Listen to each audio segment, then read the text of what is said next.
사도신경으로 우리의 신앙을 고백하겠습니다. 나는 전능하신 아버지 하나님 천지의 창조주를 믿습니다. 나는 그의 유일하신 아들 우리 주 예수 그리스도를 믿습니다.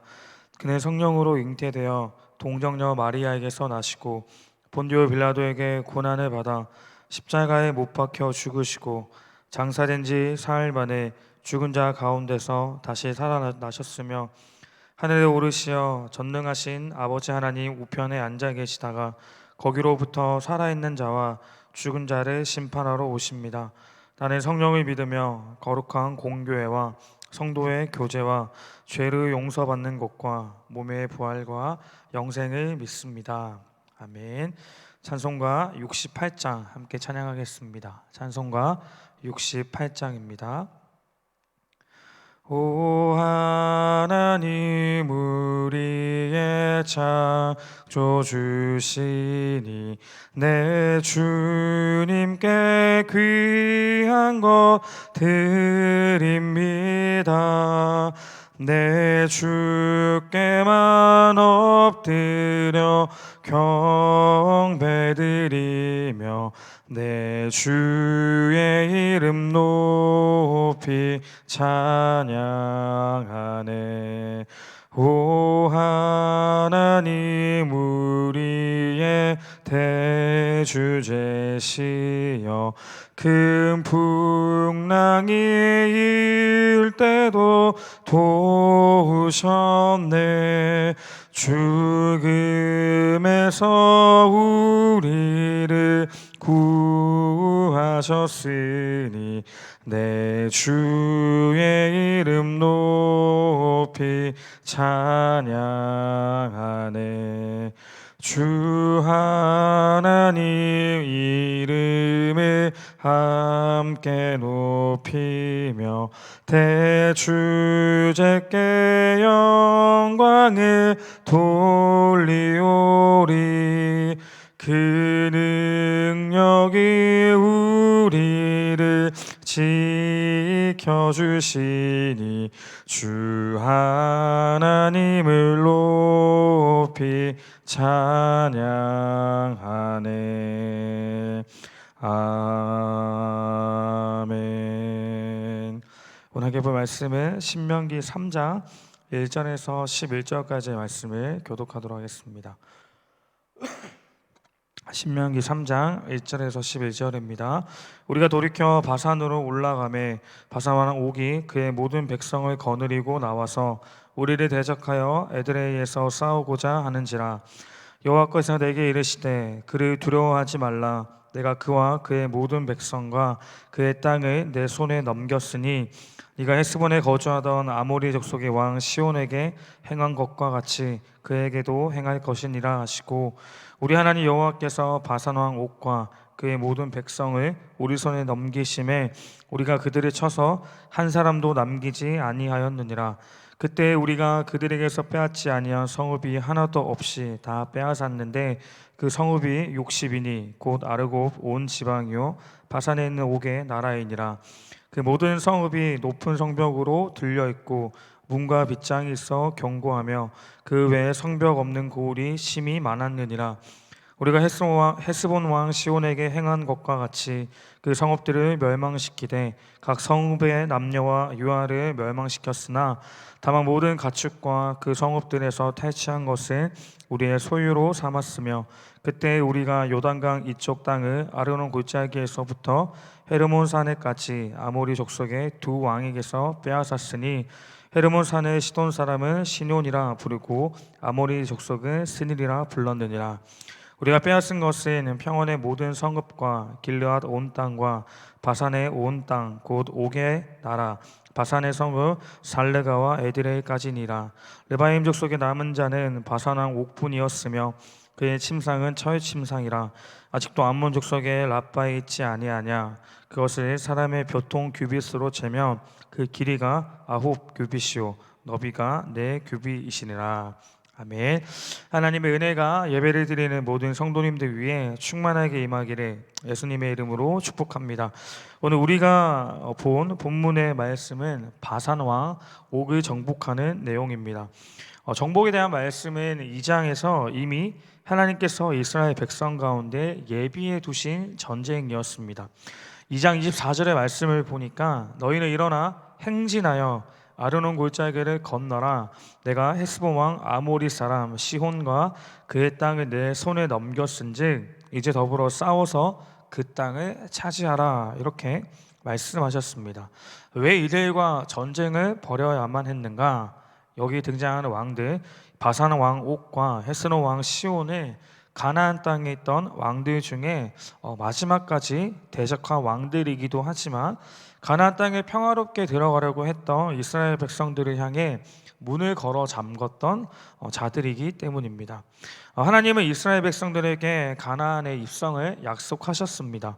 그러나 이들이 이 약속을 가로막고 있었기 때문에 이스라엘 백성들에게 붙이셨던 겁니다. 그리고 1절부터 11절까지는 전쟁이 어떻게 진행이 되고 있는지, 어떠한 승리를 거뒀는지에 대한 설명이 주를 이루고 있습니다. 먼저 1절을 보시면 바산 왕 옥이 전쟁을 준비하는 장면을 볼 수 있습니다.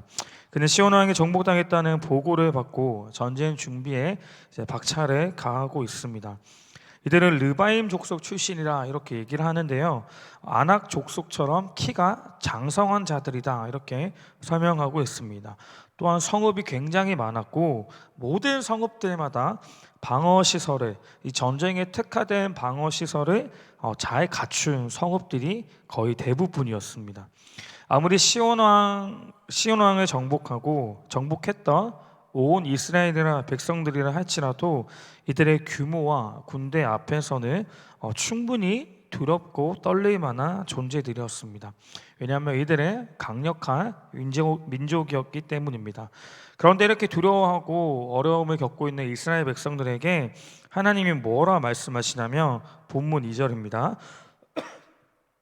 여호와께서 내게 이르시되 그를 두려워하지 말라. 내가 그와 그의 모든 백성과 그의 땅을 내 손에 넘겼으니 네가 헤스본에 거주하던 아모리 족속의 왕 시온에게 행한 것과 같이 그에게도 행할 것이니라. 이렇게 말씀하시죠. 두려워하는 자들에게 하나님께서 용기와 확신을 주고 계십니다. 이번에는 정말 이길 수 없을 것 같다, 그런 두려움에 쌓여있는 백성들에게 하나님은 저들을 너희 손에 넘기셨다는 확신을 주시죠. 하나님의 은혜입니다. 그런데 이 은혜는 단순한 은혜가 아닙니다. 가나안 땅을 많이 갖기 위한 은혜가 아니라는 거죠. 어떤 은혜이냐면 하나님의 구원 계획을 이뤄가시겠다는 은혜다는 거예요. 결론적으로 말씀을 드리면 이게 왜 우리에게 기쁨이 되고 소망이 되냐? 우리에게 구원을 반드시 허락해 주시겠다는 하나님의 의지이기 때문에 기쁨이고 소망이 되는 것입니다. 구약의 전쟁사들을 들여다보면 우리가 심심치 않게 듣는 이야기가 있습니다. 질문들이 있죠. 하나님 너무 잔인하신 것 같다. 왜 꼭 진멸하라고 하시는가? 군인들만 죽이고 여자와 아이들은 살려둬도 되지 않나? 라는 의문과 함께 하나님에 대한 오해를 하는 이야기를 종종 들을 때가 있죠. 로마서에 가보니까 바울이 이렇게 얘기를 하더라고요. 그러나 우리 불의가 하나님의 의를 드러나게 하며 무슨 말하리요? 내가 사람의 말하는 대로 말하노니 진노로 내리시는 하나님이 불의하시냐? 결코 그렇지 아니하니라. 만일 그러하면 하나님께서 어찌 세상을 심판하시리요? 이렇게 얘기를 하고 있거든요. 만약 우리가 생각하는 것처럼 하나님이 정말 잔인하시다, 하나님 정이 없으시다, 하나님은 생명을 소중하게 여기지 않으신다는 식으로 접근을 한다면, 그리고 하나님께 불의하다 한다면 지금까지 저와 여러분들이 믿고 있던 하나님의 의, 공의, 정의와 같은 속성들을 다 거짓이라는 말이 됩니다. 그리고 하나님의 심판도 없어지게 되는 거죠. 우리는 구약의 전쟁사를 통해서 확신해야 하고 믿어야 하는 사실은 이스라엘 백성들을 통해 행하신 모든 전쟁들은 하나님의 구원을 이루기 위한 계획이라는 사실입니다. 혹시 아직도 조금 납득이 되지 않으신 분들이 있을 것 같아 신명기 7장 16절의 말씀을 읽어드리겠습니다. 내 하나님 여호와께서 내게 남겨두신 모든 민족을 내 눈이 긍휼히 여기지 말고 진멸하여 그들의 신을 섬기지 말라. 그것들이 내게 올무가 되리라 합니다. 하나님 외에 다른 것이 우리 마음에 들어오면 우리는 버틸 수가 없습니다. 내가 사랑하는 자녀가 잘못된 길로 들어가는 것을 부모된 자들이 볼 수 없는 것처럼 아버지된 하나님께서도 이런 상황들을 눈뜨고 볼 수만은 없었다는 거죠.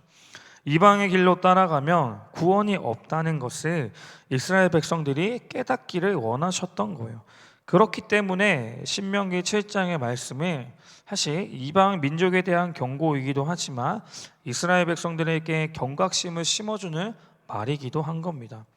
비슷한 말씀이 레위기서에서도 나오는데요. 레위기 18장 24절과 25절의 말씀을 보니까 너희는 이 모든 일로 스스로 더럽히지 말라. 내가 너희 앞에서 쫓아내는 족속들이 이 모든 일로 말미암아 더러워졌고 그 땅도 더러워졌으므로 내가 그 악으로 말미암아 벌하고 그 땅도 스스로 그 주민을 토하여 내느니라 이렇게 말씀하고 있어요. 그리고 28절 같은 장 28절을 보면 너희도 더럽히면 그 땅이 너희가 있기 전 주민을 토함같이 너희를 토할까 하노라 이렇게 말씀하고 있습니다.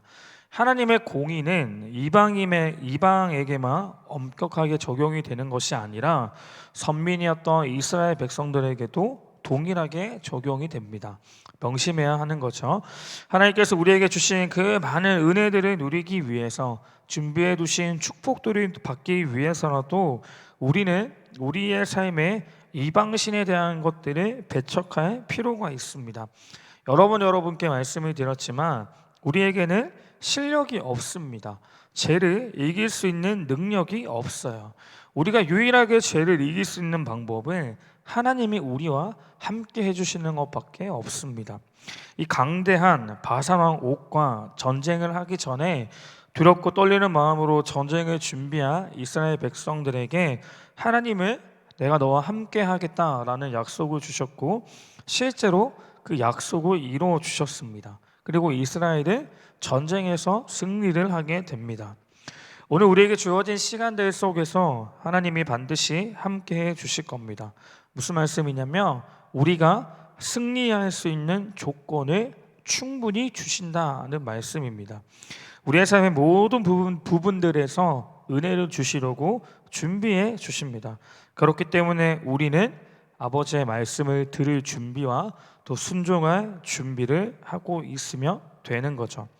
오늘 우리 앞에 어떤 일이 일어날지 감히 상상조차 할 수 없지만 우리 하나님이 계시기 때문에 어떤 문제가 우리 앞에 닥친다 할지라도 넉넉하게 넘어갈 수 있을 줄 믿습니다. 그 은혜와 복이 오늘을 살아가는 우리 성도님들 위해 가득히 차고 넘치시기를 예수님의 이름으로 축원합니다. 기도하겠습니다. 공의와 구원의 하나님을 찬양합니다. 사랑하는 자녀들을 위해 언제나 길을 예비하시며 그 길 가운데 함께 해주심에 감사를 드립니다. 세상의 공격 속에 때로는 넘어질 때도 있고 무너질 때도 있지만 그때마다 괜찮다 말씀해 주시고 일으켜 주셔서 감사합니다. 우리를 향하신 하나님의 구원 계획을 마음에 품게 하시고 언제나 감사함으로 하나님께 나아가는 은혜를 허락하여 주시옵소서.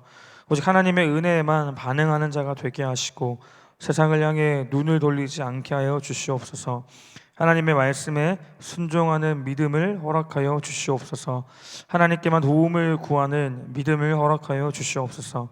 오늘의 삶도 하나님께 올려드립니다. 오셔서 우리와 함께하여 주시고 하나님께서 예비해 두신 길로 한 걸음 내딛는 믿음의 자녀가 되게 하여 주시옵소서. 감사드리며 예수님의 이름으로 기도합니다. 아멘. 이 시간 들은 말씀을 기억하며 우리가 함께 기도하기 원합니다. 우리를 위해 날마다 싸우시는 하나님을 기억하기 원합니다. 우리 또한 주어진 삶 속에서 영적인 싸움을 하게 하시고 세상 앞에 무너지지 않게 하여 주시옵소서. 하나님의 공의를 보게 하시고 함께 하시는 하나님의 은혜 앞에 반응하는 복을 허락하여 달라고 기도하기 원합니다. 두 번째로 기도할 때에는 교회를 위해서 기도하기 원합니다. 이번 한 주는 특별한 은혜의 밤, 이 시간을 가졌습니다. 여러 강사님들을 통해서 귀한 은혜의 말씀을 들었는데 이제는 우리가 그렇게 살아내야 할 때인 줄 믿습니다. 이번 특밤을 통해서 우리 교회가 다시금 살아나게 하시고 주춤됐던 모든 것들이 다시금 활기를 띠는 은혜를 허락하여 주시옵소서. 하나님의 피로 값지고 사신 교회가 영적인 공동체로 다시금 세워지는 복을 허락하여 주시옵소서. 특별히 이 일을 위해 세우신 담임 목사님을 붙들어 주시고 영육간의 강건함을 허락하여 주셔서 맡겨진 사역을 잘 감당할 수 있는 은혜를 허락하여 달라고 이 시간 교회와 담임 목사님을 위해서도 기도하기 원하고요. 마지막으로 여러분들이 가지고 계시는 기도 제목들과 환우들을 위해서 기도해 주시기 바랍니다.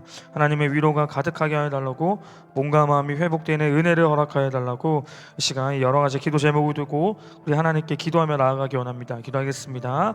하나님 아버지 은혜를 감사합니다. 하나님 오늘도 우리에게 말씀하여 주셔서 하나님의 은혜 안에 설 수 있고 하나님 함께 하신다는 약속의 말씀을 우리에게 허락하여 주셔서 감사합니다.